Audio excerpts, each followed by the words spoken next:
Today we're continuing our special series with the second installment of our broadcast.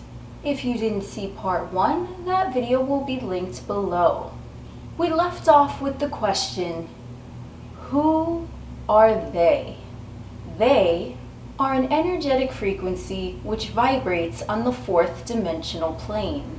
These entities do not have physical bodies, but may use one as a vehicle if the proprietor of said physical body grants them permission. They, in their energetic form, are what we will refer to as the Satanic Mafia, an organization of entities who are dominant in power within the fourth dimensional plane. They consider themselves to be the henchmen of Satan, the governor in the dimension in which they reside. This organization of energetic beings made a deal with the devil, so to speak. In this deal, these entities are allotted supreme power and dominion over the fourth dimension. In exchange for this level of power, they have sold their soul. They exchange their soul's vibratory energy for the authority to govern the fourth dimensional realm. In the fourth dimension, which we will refer to as hell at times, is not necessarily a place of all evil, as it is depicted by your Hollywood media. It is, however, likened to a dystopian society, in complete opposition to the fifth dimensional heaven utopian society. Other energetic beings may reside or traverse through the fourth dimension, as it is the highway which connects the third dimension to the upper realms. However, beings that have not struck up a deal with the devil are allowed to utilize 4D as their bridge betwixt realms. So they may cross over into the 5D and higher if they so desire. However, they do not have supreme power to govern over the 4D realm as the Satanic Mafia does. A part of the bargain for members of the Satanic Mafia is that they must obey Satan as their Lord and Master. They must never attempt to overthrow him, and they are not allowed entry into the fifth dimension and upper realms. They are restricted and bound to 4D and the lower dimensions. Though they may do as they please, before tampering with another, they must always introduce themselves as being a representative of satanic energy. This is likened to a vampire who must first ask to be allowed inside someone's home. Members of the Satanic Mafia will always bear the mark of the beast and announce who they are and what their agenda is. But it is entirely up to the observer if they recognize these symbols or not. This is important to keep in mind as we progress. As far as the transients of the fourth dimension, no rules apply to them, so long as they respect that Satan holds dominion there. Traveling through the fourth dimension, or hell, may be similar to traveling through what one would consider to be a rough neighborhood on the third dimensional plane. Entities are aware of their surroundings and base their movements accordingly. The only rule in hell is that there are no rules, aside from the one, which is anything goes, aside from attempting to overthrow Satan, Lucifer, the devil. The energetic Satanic Mafia may do as they please in 4D and the dimensions below, so long as they abide by their contract. That Lucifer is the all of the fourth dimension, and anything which resides there is below him, never above. When an entity makes a deal with the devil, by default, they will reside in the fourth dimension. They are not the same as an entity utilizing the fourth dimension as a bridge, who has not made a pact with Satan. However, If anyone, resident or transient, attempts to overthrow Lucifer whilst residing or transiting through the fourth dimension, that entity shall be lost to its soul for all eternity. This is the vacuum cleaner of consciousness. One attempting to overthrow Lucifer shall separate its consciousness from its soul, thereby becoming lost in the eternal vacuum of space and time, aware of itself, yet unable to create from itself. Think of this as somewhat of a solitary confinement for all eternity, void of stimulation, robbed of the power of creation. The soul always exists. It cannot not exist. Yet when the consciousness of the soul is extracted from it, it becomes empty, a void, an abyss, the proverbial black hole.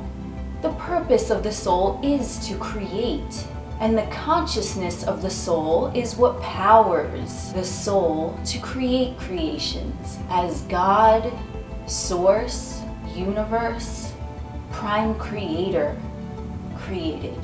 Without the act of creating, the soul's energy becomes stagnant, restless, yet the will to create experiences still permeates. Without the ability to create, the soul exists, but it becomes null and void. For to attempt to overthrow Lucifer and take over the dark side, it is not only a disagreement with Satan, but it is also a disagreement with God. Satan's agreement is that one sees him for who he is, acknowledges him, and lets him be, to reign supreme over the kingdom of hell. God agrees with allowing Satan to have power in his kingdom, but disagrees with any other creation of his to attempt to claim the kingdom which God delegated to Lucifer. So, in any entity's attempt to overthrow Satan, they are interfering with the grand design of the universe, that polarities exist. One is permitted to choose the path that they travel on, but they must also accept that there is a duality. To attempt to overthrow Satan is a disruption of the balance of dualities, and this upsets the energetic frequencies of both heaven and hell. So, when a soul's consciousness dares to defy universal law, both the powers of heaven and hell shall rain down upon them. The lost soul, the void, the vacuum, the awareness of a thing that it is nothing and never will be, the extraction of the creative life force.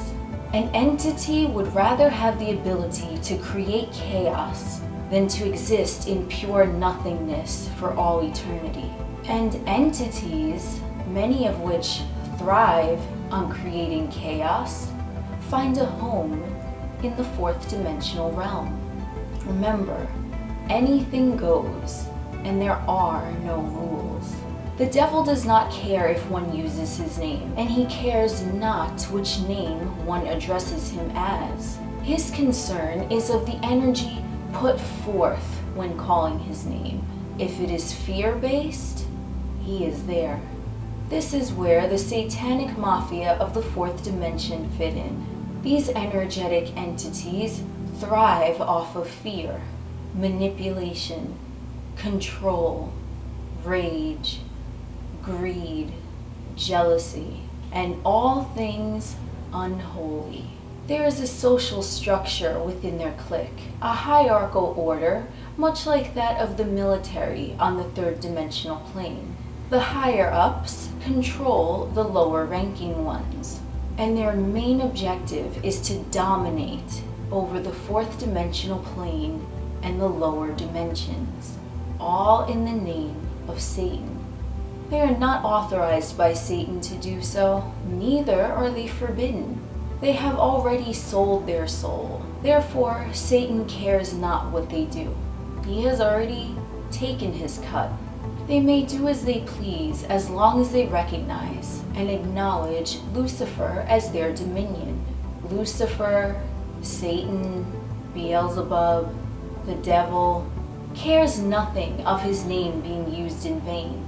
So the members of this mafia utilize his name to wield their own power over other beings. Since the members of the satanic mafia have taken an oath to remain true to the devil energy of the fourth dimension, they may not traverse upwards into the fifth dimension and higher. They may do as they please in 4D and below. The third dimensional plane is where many of them conduct human experiments, since they may manipulate physical matter in the dimensions below them. They are viewing 3D from a higher perspective than those who dwell in third-dimensional human bodies can see. When they tamper inside 3D reality, it may oftentimes appear as though a magic trick is being performed. These entities do not have physical bodies themselves, and since they enjoy playing in the third dimension, utilizing a pre-existing human vehicle is sometimes what they require. Here begins the story of demonic possession and the like. When a fourth dimensional entity desires to enter a physical body, dwelling in the third dimensional plane, permission must be granted by the occupant of the human vehicle. An individual in a human vehicle may very well be tricked or coerced into consent or permission, yet it is granted just the same. Then you have the individuals who willingly evoke demons. They know exactly what they are doing and who they are summoning, and they have no problem granting these entities access to their human body and realm there within. There are many who practice the art of demon conjuring in the third dimensional plane of existence, but there are very few who rise to extreme power because of doing so. Some of these individuals may be referred to as the elite by many on your planet at this time. The elite few who run the entire world. Many faces and names might spring to mind as we convey this message. Yet rest assured, the ones who you are picturing are not entirely running the show. Behind the scenes lie the true conjurers of demons. These individuals are the puppeteers whom some of you may refer to as the elite. Who are these individuals? What exactly are they conjuring behind the scenes? What is their deal with the devil? What is their agenda? We'll answer these questions and more in our next broadcast of this special series. We send you good vibes, friends. Be blessed.